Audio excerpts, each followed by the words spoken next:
नमस्कार दोस्तों, आज के वीडियो में मैं आप लोगों को बता के देने वाला हूँ आहार विधि विशेष आयतन। अष्ट आहार विधि विशेष आयतन, यदि इसको इंग्लिश में मैं आपको बताऊं तो इसको बोलते हैं 8 फैक्टर्स पर्टेनिंग फूड इनटेक, या फिर इसको special condition for intake of food, जो कि आचार्य चाणक्य द्वारा बताया गया है। उसको एक एक कर मैं आपको एक्सप्लेन करने वाला हूं इस वीडियो में। वीडियो को शुरू से लेकर अंत तक जरूर देखें। नमस्कार दोस्तों, आप देख रहे हैं YouTube channel A to Z easy Ayurveda. मैं हूं डॉक्टर वेंकटेश एच पुजार। आइए आज की चर्चा को शुरू करते हैं। सबसे पहले हम बात करने वाले हैं प्रकृति के बारे में। अष्ट आहार विधि विशेष आयतन कौन कौन से? सबसे पहले मैं आपको बताता हूँ। इसमें अष्ट है प्रकृति, करण, संयोग, राशि, देश, काल, उपयोग, संस्था, उपभोक्ता। ये जो है 8 आहार विधि विशेष आयतन है। अब एक एक कर मैं आपको समझाने वाला हूँ। सबसे पहले बात करेंगे प्रकृति के बारे में, अर्थात नेचर के बारे में। तो देखिए, जब भी आप कोई आहार लेते हैं उसकी नेचुरल क्वालिटी क्या है वो आप लोगों को पता रहना चाहिए। जैसे कि जो ब्लैक ग्राम है, उड़द दाल है, वो जो है नेचर उसका गुरु होता है। और जो ग्रीन ग्राम है, मूंग दाल है, वो होता है लघु, यानी कि लाइट। देखिए, जब भी आपने देखा होगा, जब आपको बुखार आता है, सारे वैद्य आपको बोलते हैं आपको हल्का भोजन करना है। ऐसे में आप खिचड़ी खाते हैं, मूंग दाल से बनी हुई खिचड़ी खाते हैं, जो कि हल्के नेचर की होती है। और यहीं पे देखिए पॉर्क, यानी कि सुअर का मांस जो है वो हैवी गुरु होता है। और मृग मांस, जो डियर का फ्लैश होता है, वो लाइट होता है। अगला इसमें आता है करण, यानी कि method of processing of food, यानी प्रिपरेशन, किस तरीके से भोजन को बनाया जा रहा है। द्रव्य को एक रूप से दूसरे रूप में चेंज करना। एक उदाहरण के तौर पर मैं आपको बताता हूँ, जल संयोग, यानी कि जो नया चावल होता है वो गुरु होता है। पानी में उसको धो के अग्नि संयोग से उसको पकाया जाता है, तो जो चावल है वो लघु हो जाता है, यानी कि वो एक रूप से दूसरे रूप में आ रहा है। नया चावल गुरु था, जब उसको पकाया गया वो लघु हो गया। इसका मैं दूसरा उदाहरण यहाँ पर आपको देता हूँ, जैसे कि दही जो है हैवी होता है, लेकिन दही को जब मंथ कर उसका छाछ बनाया जाता है वो एकदम लाइट होता है नेचर में। तो ये जो है ये करण है। अब मैं आपको तीसरे पॉइंट के बारे में बताने वाला हूँ, जो कि है संयोग, यानी कि कॉम्बिनेशन। तो यहाँ पे क्या होता है, दो या फिर दो से ज्यादा जो सब्सटेंस हैं, या फिर आहार है, या फिर कोई मेडिसिन है, जब उसको मिलाया जाता है तो उसका जो रिजल्ट होता है वो उन दोनों की क्वालिटी से परे होता है। जब 2 से ज्यादा जो है फूड हो गया या फिर मेडिसिन हो गया, जब उसको मिक्स किया जाता है तो जो नया एक चीज बनता है उसमें इन दोनों की क्वालिटीज नहीं होती हैं, वो कंप्लीट ही एक अलग चीज होता है। जब हम दोनों चीजों को अलग अलग करके देखेंगे, दोनों में अलग अलग क्वालिटीज होती है, लेकिन जब उसको हम कंबाइन करते हैं उसमें अलग ही क्वालिटीज आ जाती हैं। उदाहरण के तौर पर मैं आपको समझाऊंगा। तो यहाँ देखिए, हम मधु ले रहे हैं, हनी ले रहे हैं।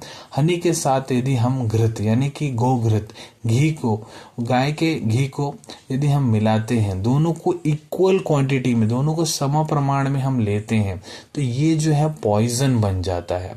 लेकिन वहीं पर हम मधु को देखेंगे सेपरेट, तो मधु की क्वालिटीज अलग हैं।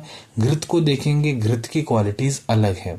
इसी तरीके से जब हम मधु को, यानी कि हनी, मछली, दूध, तीनों को जब एक साथ हम खाते हैं तो ये जो है विरुद्ध आहार हो जाता है। तो इससे हमको कुष्ठ रोग हो जाता है, ये विरुद्ध होता है। इसलिए हमको पता होना चाहिए कि हम क्या क्या एक साथ खा सकते हैं। इसी तरह से जब हम मछली और खाली दूध को लेते हैं तो वैसे दोनों में क्वालिटीज जो है अलग अलग होती है, लेकिन जब हम साथ में खाते हैं ये विरुद्ध आहार होता है। इससे भी स्किन डिसऑर्डर्स हो जाते हैं।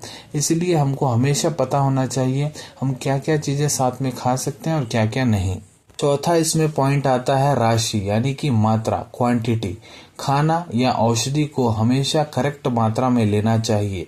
ज्यादा मात्रा में लोगे तो भी कोई लाभ नहीं होगा, कम मात्रा में लोगे तो भी कोई लाभ नहीं होगा। जो राशि है ये 2 प्रकार की होती है, सर्वग्रह, परिग्रह। सर्वग्रह की बात करें, सभी आहार द्रव्यों को एक साथ मिलाकर खाते हो तो उसको सर्वग्रह बोलते हैं। परिग्रह, एक एक आहार द्रव्य को अलग अलग से यदि आप खा रहे हैं तो उसको परिग्रह बोला जाता है। पांचवा पॉइंट इसमें आता है देश यानी कि प्लेस। कौन से देश का आहार ले रहे हो, कौन से देश का मेडिसिन ले रहे हो, ये आपको पता होना चाहिए, क्योंकि कौन से देश से वो आ रहा है तो उस हिसाब से उसकी क्वालिटीज चेंज होती हैं। उदाहरण के तौर पर यदि हिमालय में जो हमारे ड्रग्स मिलते हैं वो पोटेंट होते हैं, यदि वही सेम ड्रग जो है आप डेजर्ट एरिया में उगाते हो तो वो एकदम लाइट होता है। अगला आता है छठवां पॉइंट, वो है काल यानी कि टाइम। टाइम पे खाना खाना चाहिए।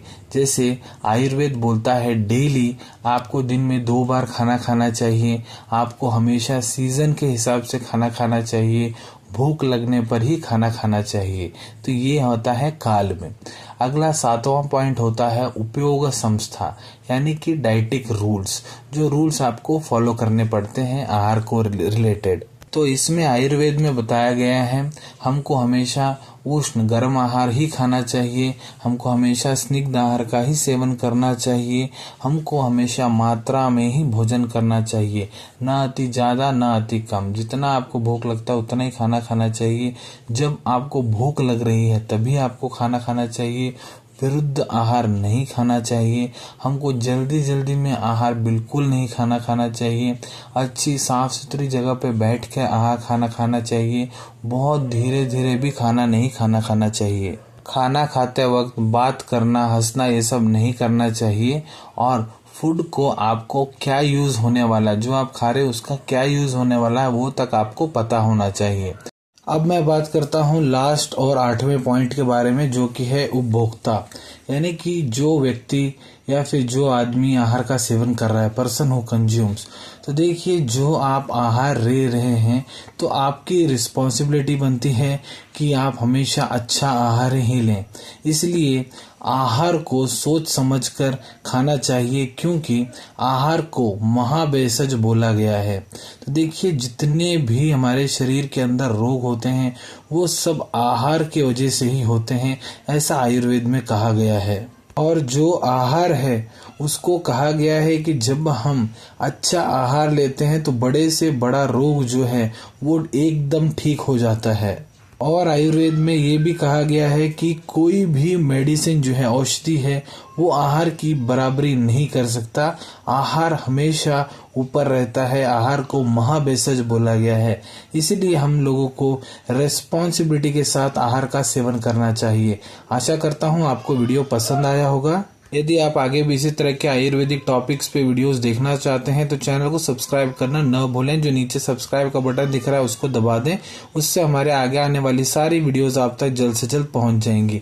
यदि ये वीडियो आपको पसंद आया है तो लाइक का बटन दबाएं और इस वीडियो को ज्यादा से ज्यादा अपने दोस्तों के साथ शेयर करें, या फिर जिन लोगों को इस वीडियो की जरूरत है उनके साथ आप इसको शेयर कर सकते हैं।